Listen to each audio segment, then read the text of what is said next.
Any further amendments, Mr. Clerk? No further amendments. No motions are filed. Third reading.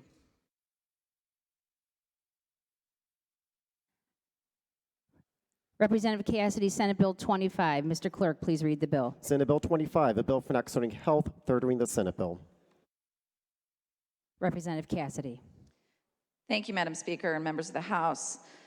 Since Roe v. Wade was decided in 1973, efforts to undermine reproductive rights have been constant.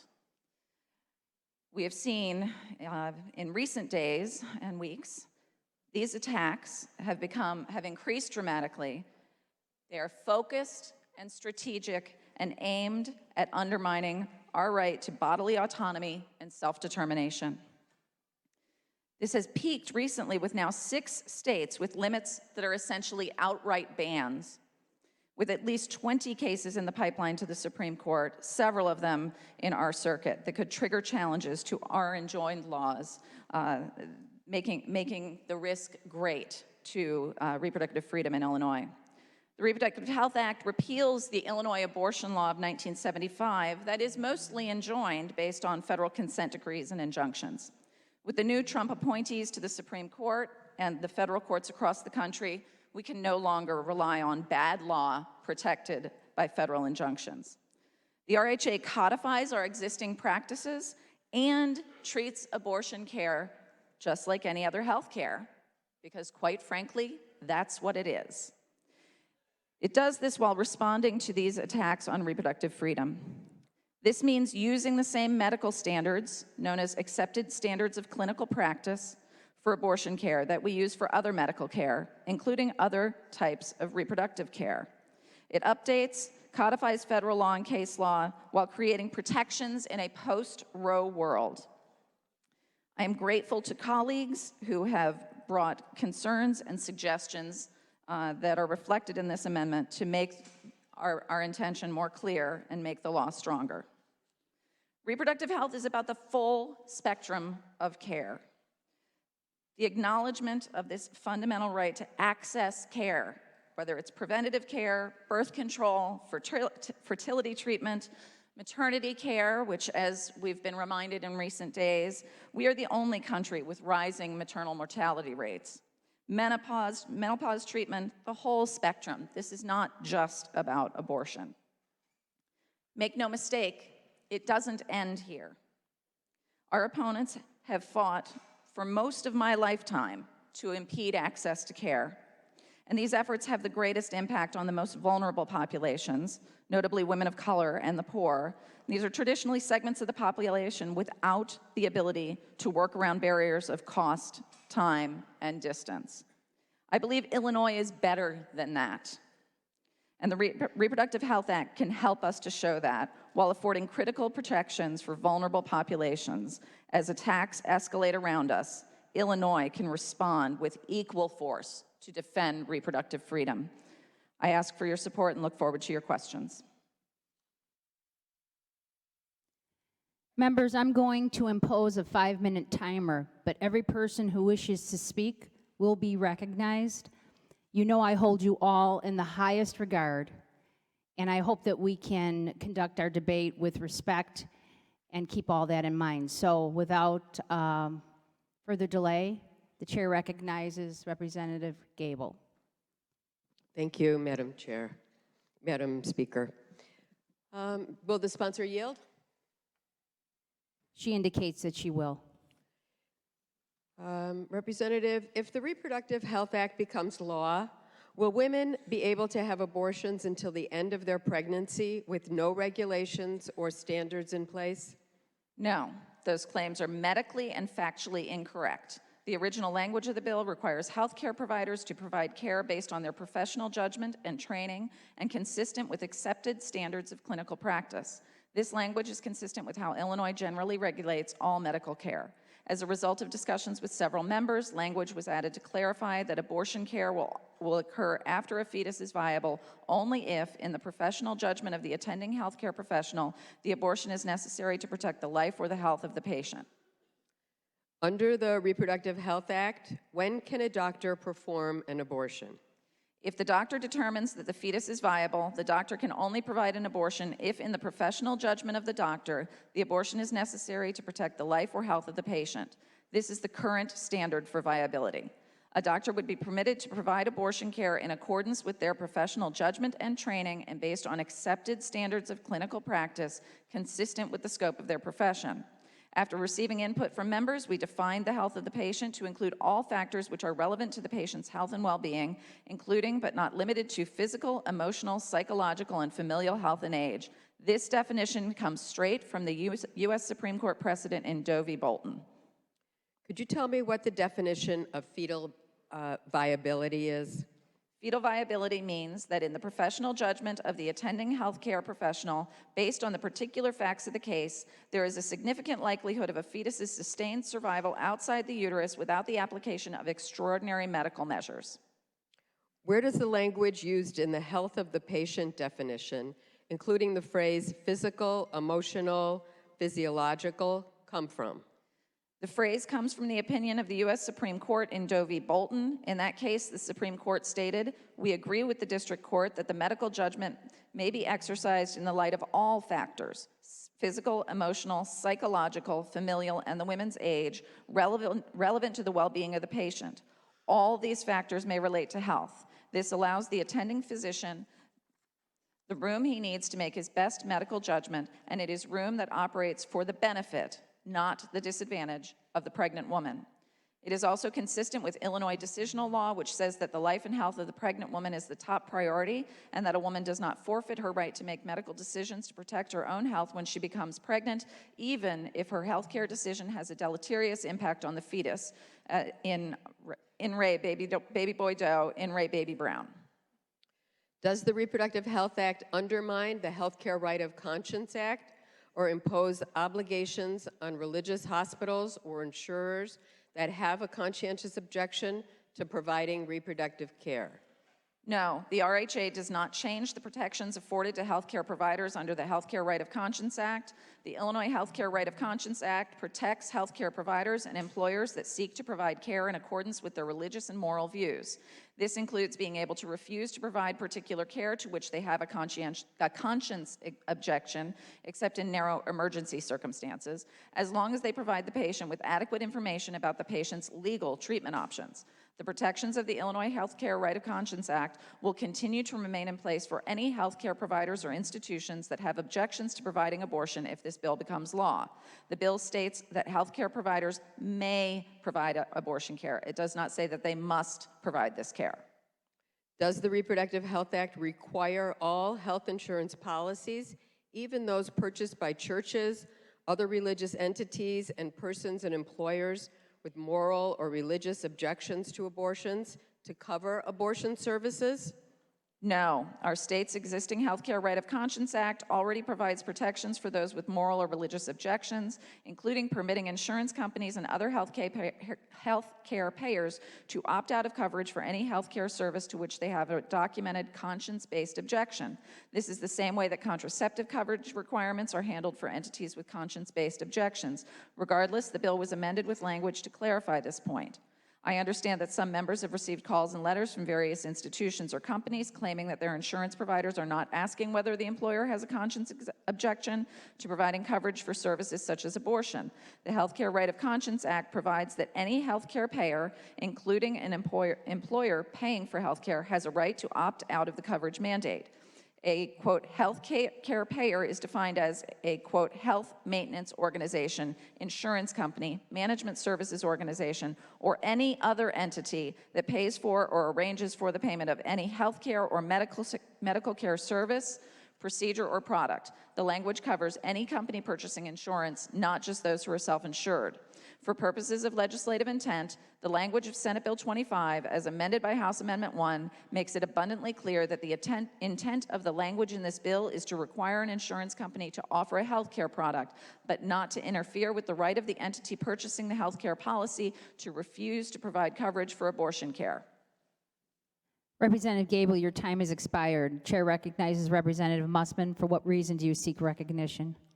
Thank you, Madam Speaker. I would like to dedicate my time to Robin Gable to complete the line of questioning. Representative Gable for 5 minutes. Thank you. Why is it important for the Reproductive Health Act to include language stating that fertilized eggs, embryos, and fetuses do not have independent rights? This language reflects the current status of the law.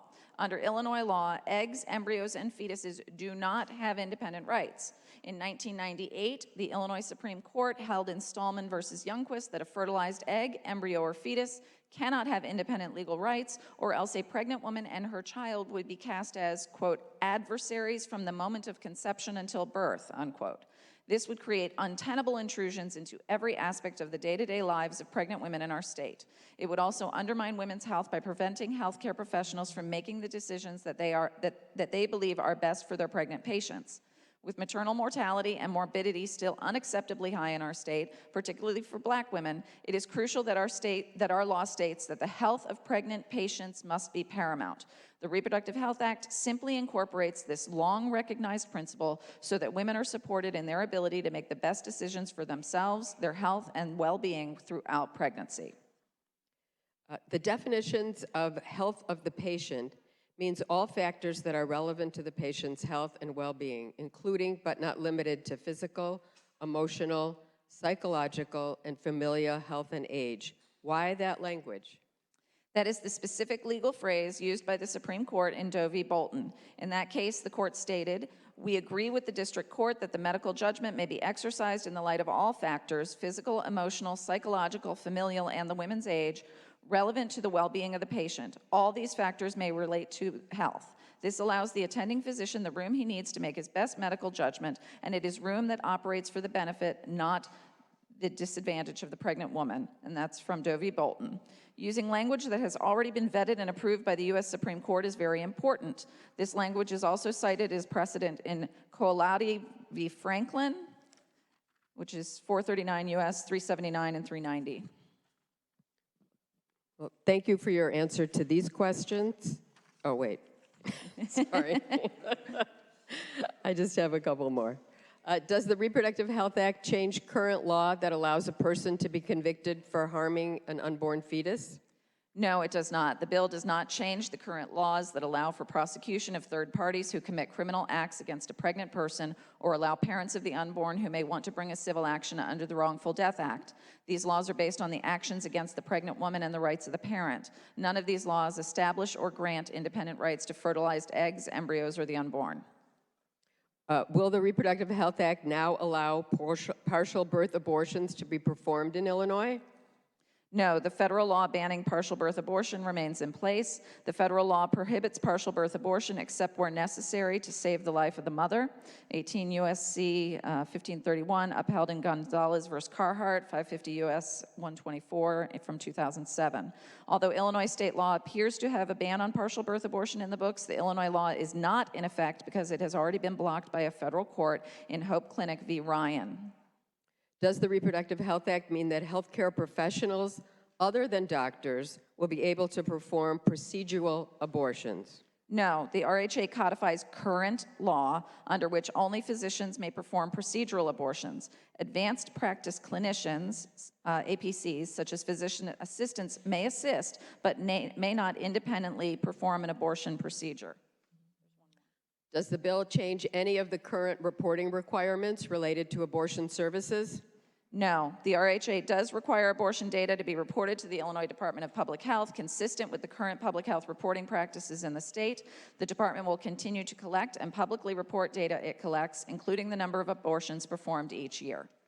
Well, thank you for your answer to these questions. I think you've made it abundantly clear that the purpose of this bill is to codify what's currently in practice in Illinois and nothing more. I urge an aye vote.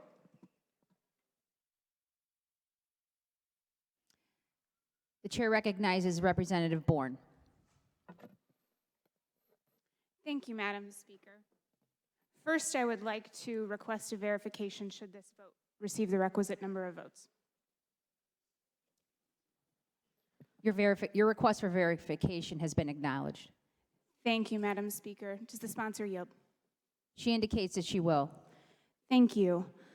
This is, as everyone in the chamber knows, one of the most important bills we will discuss and debate this session. And I'd like to, first of all, say that we have a lot of questions on our side of the aisle that we thought were not answered in committee, and certainly some things that we would like to bring out in the debate for legislative intent of what the text of this bill means. On behalf of our caucus, I would like to first say that I appreciate the opportunity to have unlimited debate, and I hope that we are respectful in this debate because I think the importance of this rises to that level. My first question, I appreciate the previous questions, but still I think some of the answers lack the specificity that we need to be putting this into our law. To be clear, do you have a definition of a fundamental right? I do.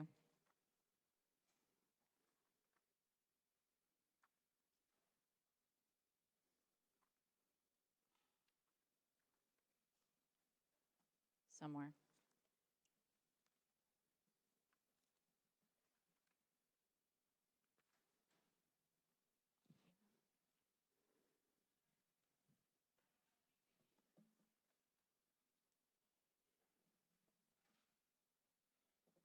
I'm sorry. Is it possible to pause the timer on her? I don't think we're going to have a problem with the Okay, cool. timer today. Thanks. Take your time. I can ask my next question if you want to find that. Okay, that's fine. You mentioned previously that in our current statute, in our current practice, I should say, that unborn babies have no independent rights, and that this would codify our current practice. However, in our current statute, there are protections for unborn babies who are harmed in the womb. How do you rectify those two differences in our statute?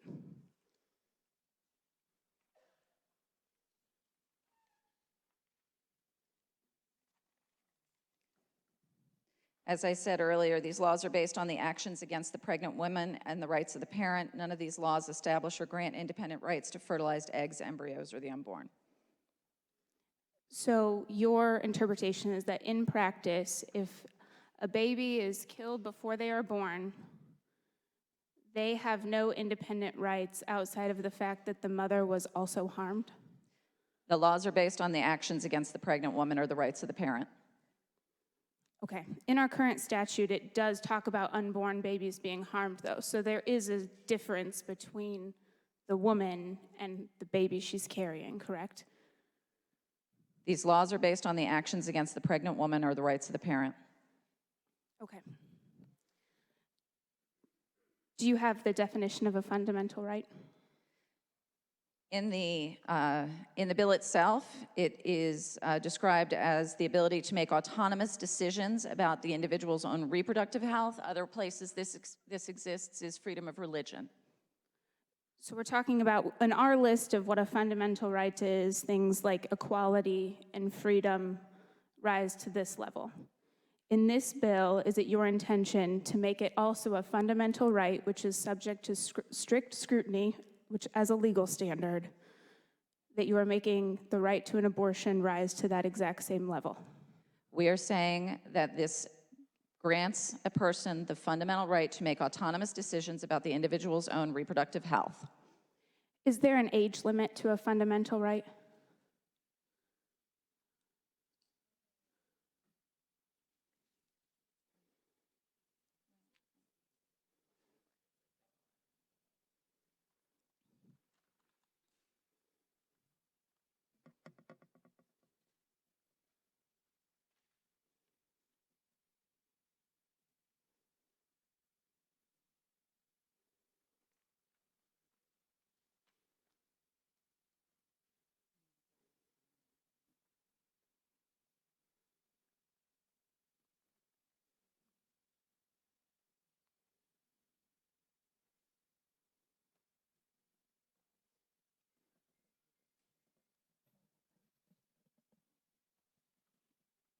As I said earlier, the language reflects the current status of the law. Under current Illinois law, eggs, embryos, and fetuses do not have independent rights.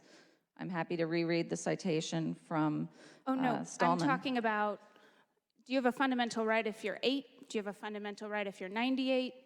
When does a fundamental right begin and when does it end? This includes equality, freedom. Rights apply post-birth. For example, freedom of religion is a right after birth. Voting rights happen long after a person is born. Voting is after 18. Representative Bourne, your time's expired. Representative Swanson, would you like to yield your time? Representative Bourne for 5 minutes. Thank you, Madam Speaker. So my question, so you would say a 12-year-old has a fundamental right under this, if this were to pass, a 12-year-old has a fundamental right to an abortion?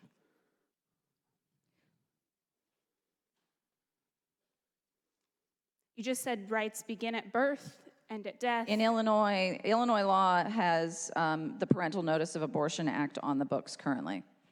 Do you believe that a fundamental right, which is subject to strict scrutiny as a legal standard, would trump the Parental Notification Act that we have on the books?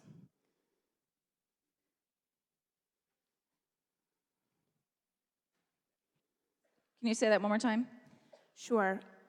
A 12-year-old who is seeking to get an abortion, under your bill today, would have a fundamental right to that.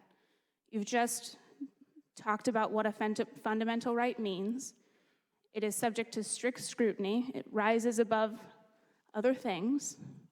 Do you believe that under this statute, if abortion were a fundamental right for anyone birth to death, as you just said, would that trump the Parental Notification Act that we already have?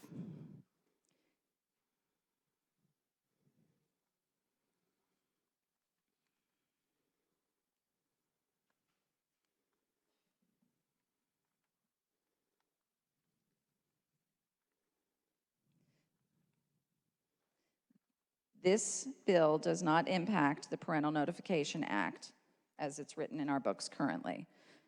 That said, she would have the right to carry the pregnancy to term. She would have the right to an abortion, but the Parental Notification Act that's on our books is not impacted by the passage of the RHA. I understand that nothing in the statute takes out anything from the Parental Notification Act. However, if she were seeking an abortion, her parents did not give consent. We do not require consent under the Parental Notice of Abortion Act. What do we require? Notification with a judicial bypass. Does she have to notify her parents under this? This bill does not change the Parental Notice of Abortion Act.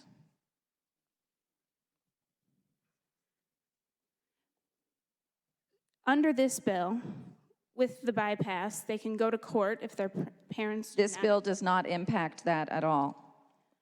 I know that it doesn't in statute. In practice, will a minor who is seeking an abortion still have to go to court if her parents object? This bill does not change the requirements under the Parental Notice of Abortion Act. Okay, it is our interpretation that a fundamental right to an abortion will absolutely trump our Parental Consent Act, which requires a minor to go to court currently. That will not have to occur under this bill in practice. We've talked extensively about this bill for the last few months, but there are a few different definitions that we've seen recently, so I'd like to turn to those. If you could look at the definition of life and health of the mother and the changes that we are making in this bill compared to what there was previously. Can you define for me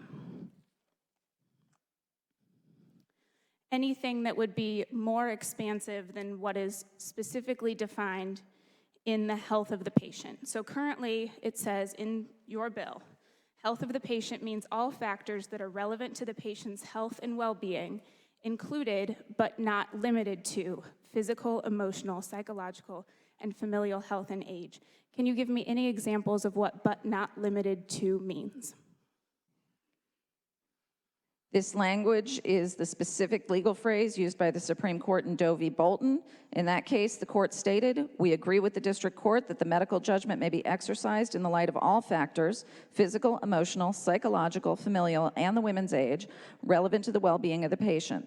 All these factors may relate to health. This allows the attending physician the room he needs to make his best medical judgment, and it is room that operates for the benefit, not the disadvantage of the pregnant woman." Yes, this language showed up in 1973. If it's been applied since then, can you give me specific examples of what "but not limited to" means? If No. we're putting this in statute, I think it's very important for legislative intent that we know what "but not limited to" means. Because I Representative think- Bourne, excuse me. Representative Meyer, do you wish to offer your time to Representative Bourne? Representative Bourne for 5 minutes. Thank you. Because there are many concerns that changing to this definition of the health of the patient is already overly broad. And not only is it overly broad in the specific factors that it gives, it opens it up to anything else. So let's move to the specific factors. Could you define for me what familial health means? All of the factors are there based on Supreme Court language to allow a physician to make a decision within the accepted standards of clinical practice. To give this a little bit of context, when we're talking about the health of the patient, this is what is allowable for a post-viability abortion. These factors have to be met, and they are overly broad. Could familial health mean anything outside of the mother and her baby? Could it mean her other children, her spouse, live-in parents? How broad can that be? A doctor, in consultation with the patient, Do you think based on the factors in front of the patient, in front of the physician, will make the decision based on the accepted standards of clinical care.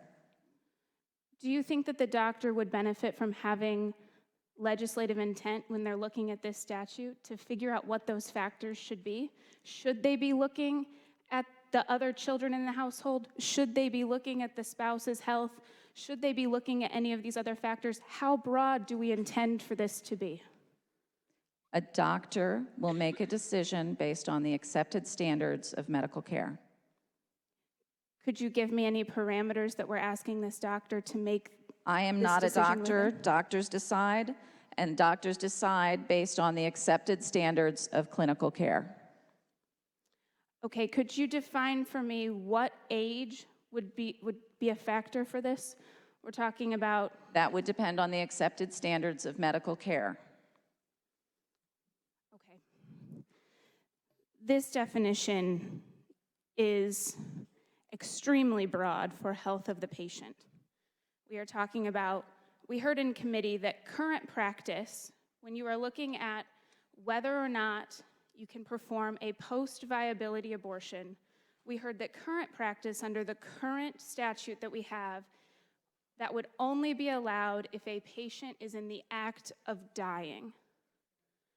This definition is much more broad than a patient being in the act of dying in order to justify a post-viability abortion. It doesn't say life and health.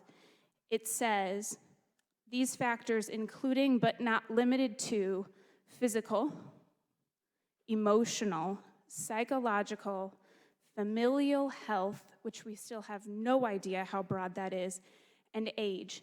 Age alone can be a determining factor. I'd like to move to the next definition that was changed in the most recent amendment, which is viability. Could you explain the differences in what viability will mean now versus what it means under our current statute?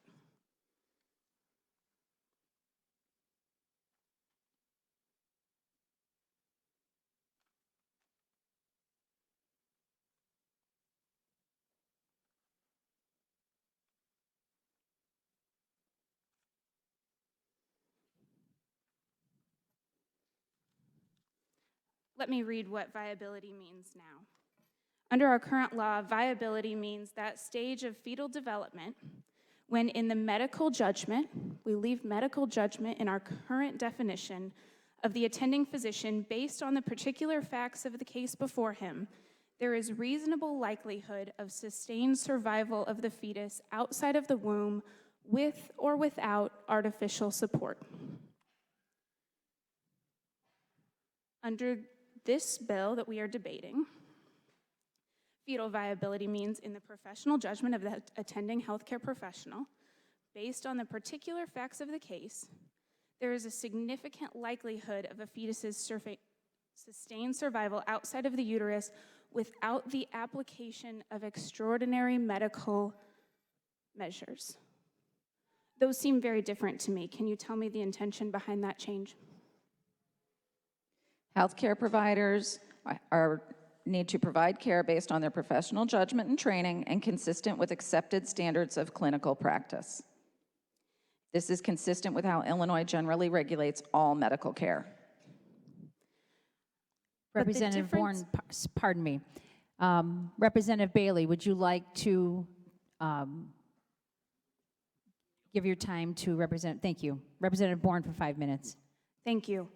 But the difference here, we already have in our current statute that it has to be up to a physician's best judgment. That's in our statute now. Why the difference between with or without artificial support they are deemed viable to without the application of extraordinary medical measures? The language recognizes the physician's judgment to assess and apply accepted standards of clinical practice. Could you explain for me what an extraordinary medical measure could include? I'm not a doctor. We heard a few definitions in committee then, so I'll move to that. We heard in committee that having to fly a baby to a NICU unit could be considered extraordinary medical measures. We heard that surgeries could be considered extraordinary medical measures. That means, in practice, now under our current law, it says with or without artificial support. So they could know that the baby has a hole in its heart. You could see that in the ultrasound before they're born, and they could still be considered viable because it would be with or without artificial support. If you'd like, I have some definitions as well. Okay. Extraordinary treatment is treatment or care that does not offer a reasonable hope or benefit to the patient or which cannot be accomplished without excessive pain, expense, or other great burden. Extraordinary treatment is an ethical determination about rendering care depending on the patient's condition and prognosis. That's the McGraw-Hill Concise Dictionary of Modern Medicine from 2002. From the Duhame Law Dictionary, extraordinary life-sustaining treatment is defined as any medical procedure or measure which, when administered to a terminally ill patient, will only prolong the process of dying when death is imminent, but excludes palliative care. Examples are ventilators to take over natural breathing or cardiopulmonary resuscitation to keep the heart beating, where such treatment would only serve to postpone the moment of death. However, dialysis, resuscitation, blood transfusions, or tube feeding will not normally fall within the definition, but measures which could be considered ordinary in the case of a curable patient could be extraordinary in the context of a terminally ill patient. Is that in the statute? Those are the definitions of extraordinary life-sustaining treatment. So that is a different definition than the word we have in statute, which is medical measures. Life-saving treatment is very different than a medical measure. Many of us go and get medical measures done all of the time that are not life-saving treatments. And part of that definition was without excessive burden.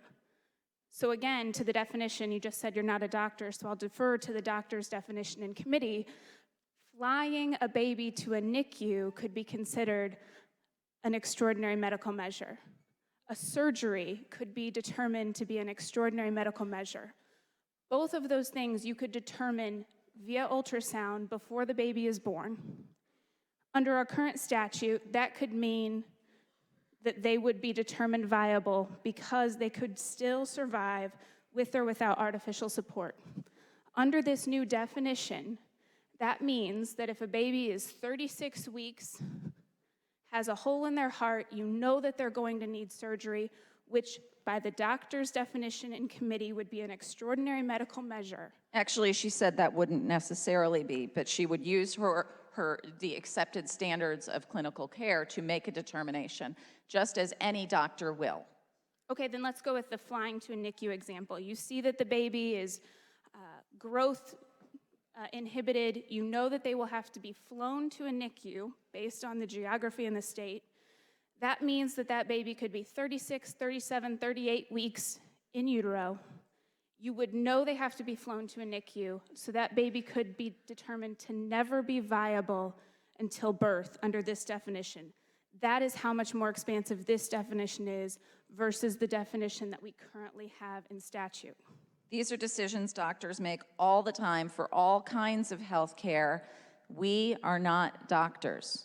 But this broadens their ability to make that decision.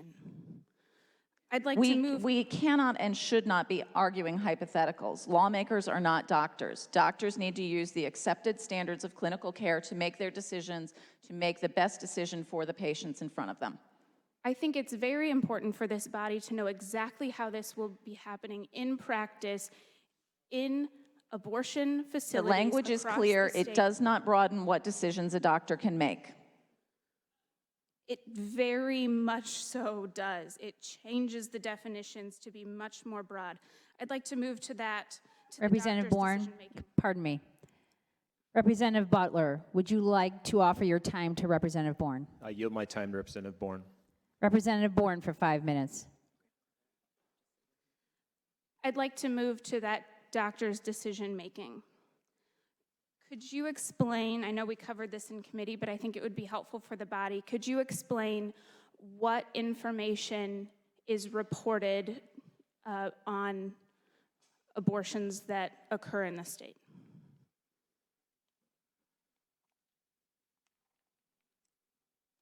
What information do we ask when an abortion is provided?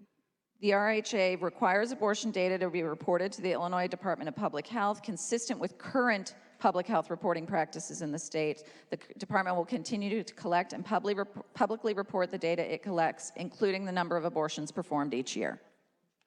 Right. So Nothing will change in this bill Right, from so- our current law. Right, so currently, we do not ask a woman why she is receiving an abortion. Moving forward, we will not. Do we ask doctors why they approved a post-viability abortion? Do we ask doctors why they decided how many heart bypasses were required? So the answer is no. We do not ask doctors why they determined. We require doctors to operate within the accepted standards of clinical care. Okay, do we ask why they determined? The age of the number, the age of the mother, and viability age will still be reported. We will not and will never ask why. The viability ages reported? Under current law, yes. So we know how many abortions happen at 22 weeks. Yes, we do. Okay, and we will continue to do that. Yes. Do we ask why a doctor determined that the baby was or was not viable? Do we ask a doctor why he chose to do 2 bypasses instead of 3? Do we ask a doctor why he chose a particular antibiotic over a different one? We are placing restrictions on their decision-making ability. We restrict doctors to operating within the accepted standards of medical care. So if a woman going in for an abortion is at 26 weeks, we will have no knowledge as a body of whether or not these expansive new definitions of viability, we will have no idea how they are interpreting familial health. We will have no idea how they are interpreting age. We are leaving requiring this doctors to overly operate broad. within accepted standards of medical care, just as we always have. So Do we ask a doctor why they chose to deliver a baby before or after a due date? Nothing changes under current law. yes, but my question is, we are expanding this definition. I think it is important for members of this body to know how this definition is going to happen in practice, and if we have no way of knowing how that is being interpreted, how will we know if this is expanding it? We have no way of knowing if they are interpreting familial health to be that their uncle needs a kidney. Right? We have no way of knowing if they say 3 children is enough for your family, for your familial health, this abortion post-viability is okay. We are requiring doctors to operate under accepted standards of clinical care. So that could happen. We require doctors to operate under accepted standards of medical care. And we will have no way of knowing if the baby is never determined to be viable, because via ultrasound they can tell that they will need to fly to a NICU. We will not know if that's why they were determined to not be viable. What you are saying is the current law, the hypotheticals you're proposing are the same for abortion or a kidney transplant. That's not true, because we have a different definition. We don't now. know that now. It is between a woman and her doctor. It's that simple. Okay, moving on. The doctor that is making this determination is also the one who can be performing the abortion procedure, correct? Yes. So would it make sense that they have, if their practice is solely performing abortions, does it make sense that they would have an incentive to find a reason to perform an abortion? We require With that doctors expansive- operate under accepted standards of clinical care. Could you define accepted standards of medical care in this instance, then? Representative Borden, excuse me, your time's expired. Representative Murphy, do you wish to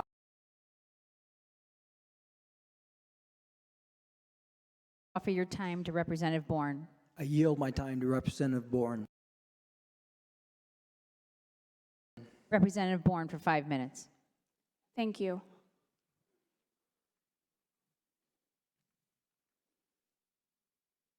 In this instance, their sole practice is performing abortions. A woman comes to them, they're kind of in the gray area. I'm not sure if you've reached viability, not sure how we're going to handle this. What is the accepted standard of medical care for them to make that decision? Because these definitions seem overly broad, and I am certain that most doctors, if their incentive is to perform an abortion, would be able to find some kind of loophole here to figure that out. Oh, and by the way, they don't have to report to anyone why they made the decision that they did. There are numerous standards, and I leave that to the medical community's judgment. So as a legislature, we have no idea what that means, because you keep saying Because we accepted standards require of medical doctors who are practice. regulated by that very principle of utilizing accepted standards of medical care, whether we're talking about abortion or any other health care.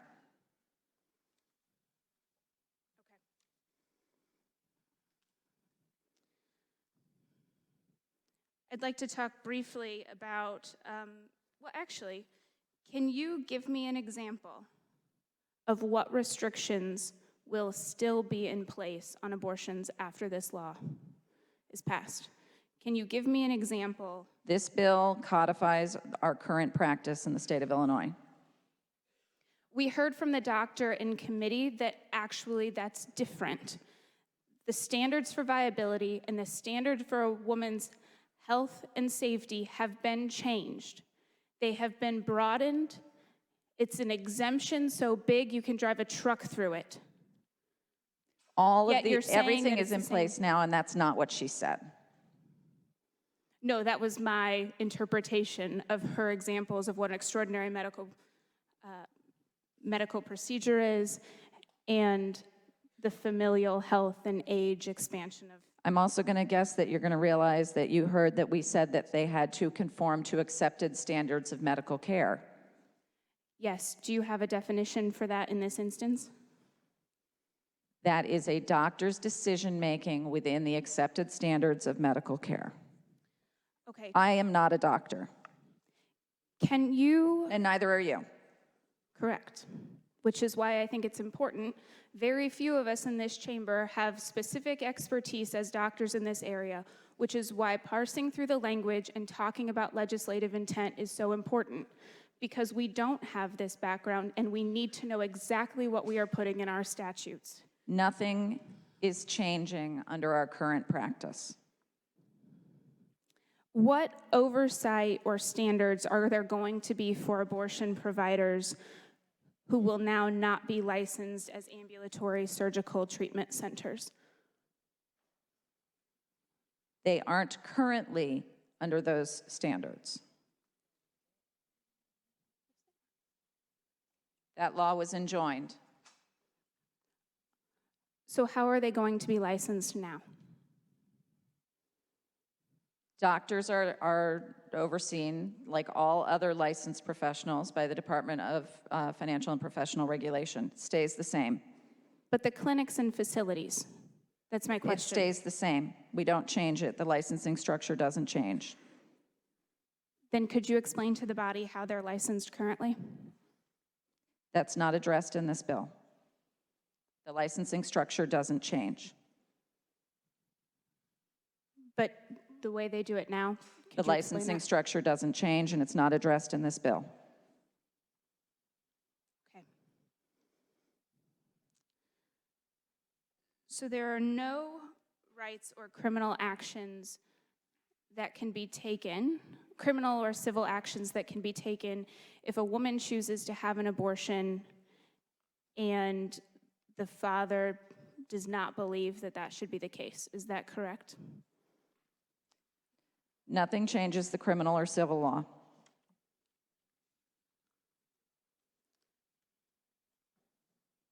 There's nothing that's changing under criminal or civil law if the mother seeks an abortion and the father does not agree with it. That is also enjoined. Current practice. Okay. Representative Bourne, excuse me, your time has expired. Representative Freeze, do you wish to offer your time to Representative Bourne? I do, Madam Chairman. Representative Bourne for 5 minutes.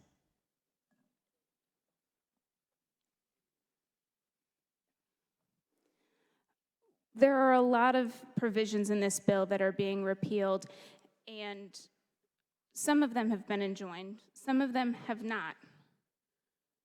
Why are we repealing the prohibition on sex-selective abortions? To be clear, I know that it's been enjoined for criminal penalties for the physician, but do we not still have an interest in making sure that women are not choosing to abort their babies based on their gender? Nothing about the RHA will change our current practice. Why are we repealing that? Is it not important to We are this body? codifying current practice. Could you give me some insight into why you're doing some of these things? Because we are codifying current practice. Current practice does not necessarily mean that that is the legislative intent of what is in the law. It The does not mean legislative that that intent is what today we, is to codify current practice. It does not mean that that is what's in the best interest of the citizens of Illinois, and it does not mean that that is what the will of this body is. So I'm asking you, why would we take it out? To codify current practice. So it's your belief that we should not prohibit sex-selective abortions. Say again? It is your belief that we should not prohibit sex-selective abortions.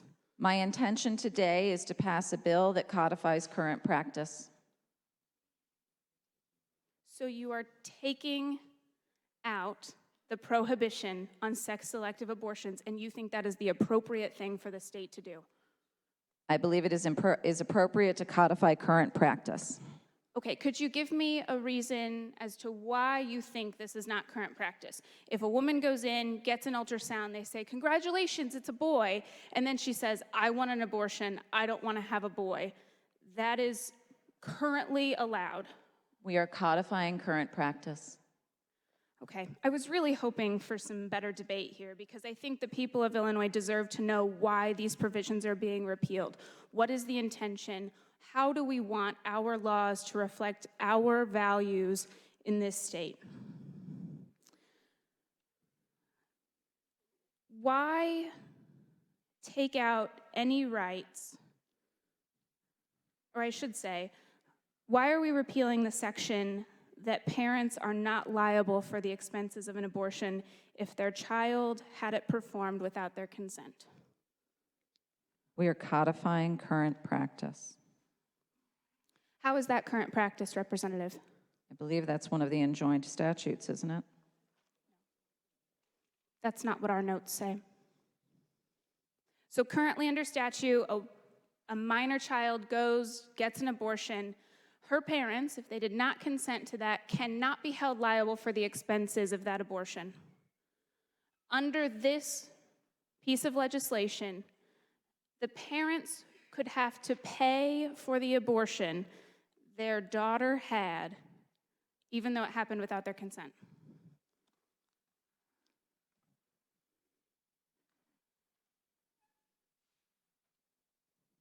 Treating abortion care like other care, not saying that they have to pay. We're removing the bar similar to any other health care.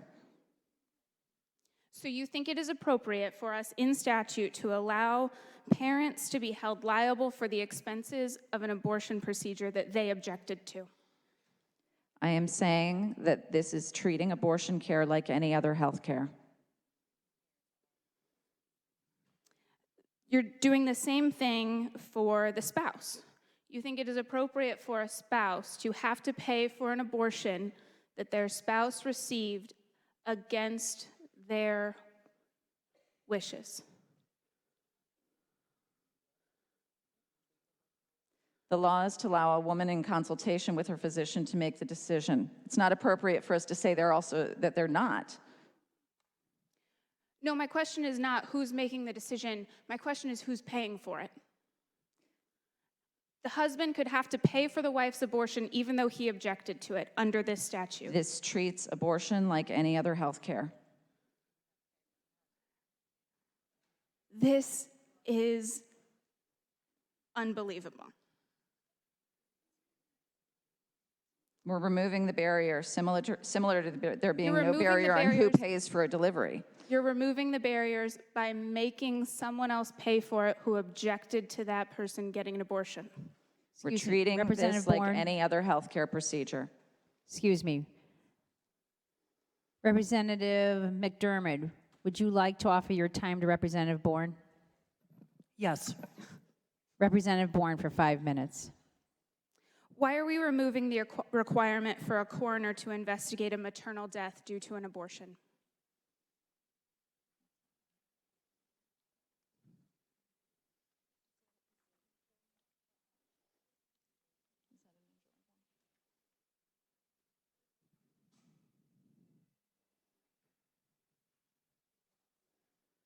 They have the ability under the law to investigate. They have the ability under your legislation, but under current statute, they have the requirement.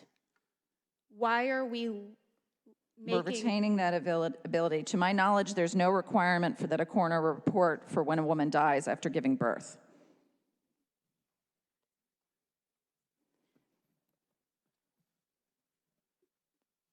This is... Should we not require that if a woman dies during an abortion, the coroner has to investigate? If this is about the health of the mother, why are we not requiring an investigation? An investigation is allowed.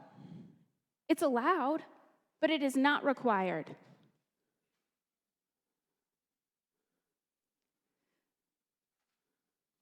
This doesn't change current reporting requirements.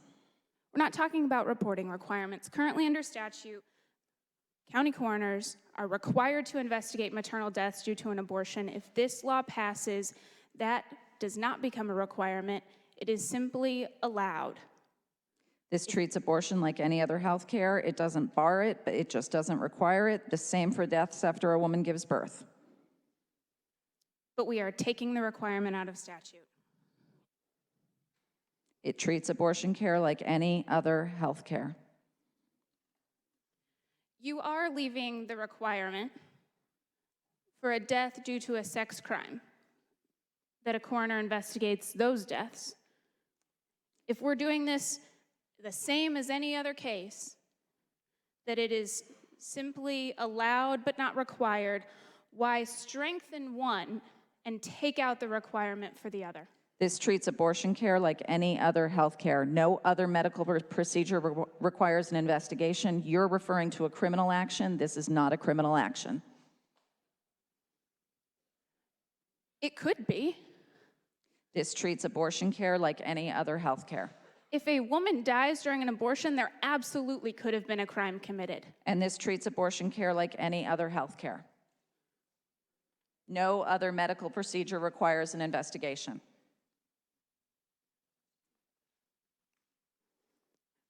We have a coroner in the House who says that it is required for other medical procedures, yet it is not for abortion. The coroner Why can take investigate if that the out? police thought there was a crime. This treats abortion care like any other health care. It's actually selecting it out, I would say. To the bill.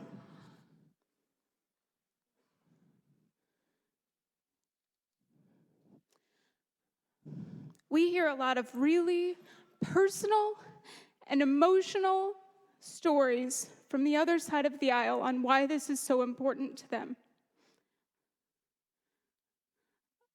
Whether or not this passes, abortion remains legal in Illinois.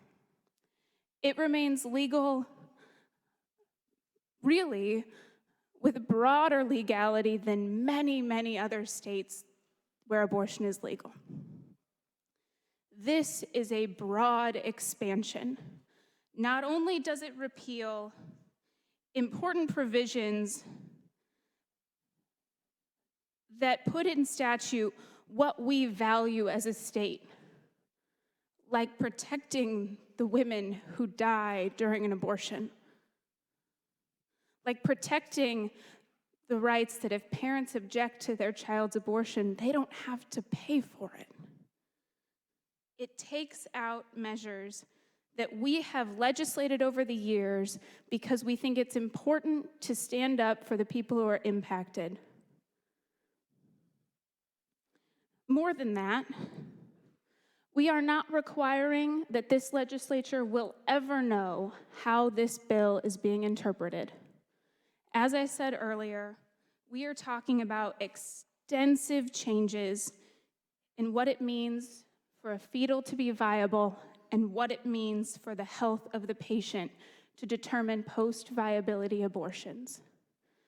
This bill will mean that if a baby requires extraordinary medical measures after they're born, doctors could determine up to the 40th week of pregnancy that that baby was never viable because it had to be flown to the NICU after it was born. This bill means that if the baby is viable, a doctor can determine that the post-viable abortion can still take place based on a number of factors that include familial health and the age of the woman. Familial health, by the way, we still haven't gotten any kind of definition for. That could take on a broad range of applicability. This bill will mean that for a woman at my stage in pregnancy, where the baby responds to his dad's voice as he reads him books at night, the woman could go to the facility. The baby is perfectly healthy.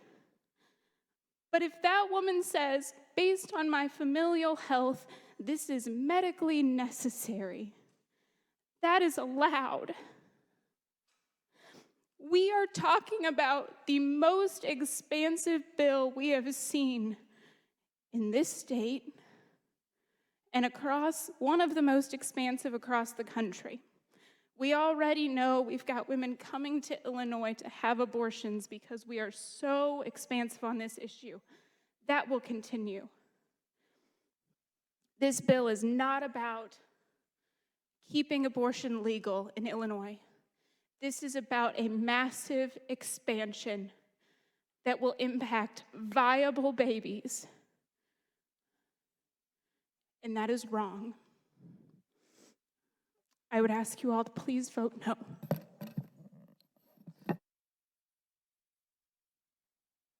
Chair recognizes Representative Moeller for 5 minutes. Thank you, Madam Speaker. To the bill, I think we can all agree that this is an issue that people of good conscience can have differing opinions on, and that this is an issue that weighs heavily for people of all walks of life. But I think it is incredibly important to clarify and make plain that this bill does not expand or change current practice in Illinois. This bill has been characterized as extreme. This is a scare tactic that is being used by the opposition to rationalize and justify criminalizing access to abortion in our state and reversing 40 years of access to women's reproductive health care in Illinois.